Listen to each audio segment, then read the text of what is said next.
Python Matplotlib plot hist2d with normalized masked number py array.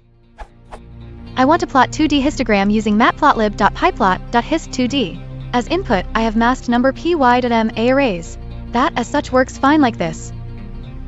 However, if I want to normalize the arrays, so I get values always between 0 and 1, using the normed equals true keyword like this, I get errors.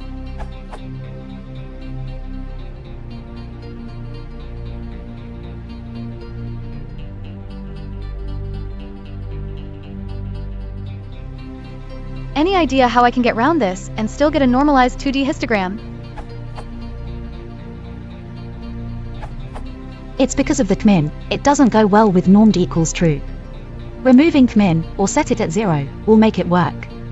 If you do need to filter, you can consider using numpy's 2D histogram function and masking the output afterwards.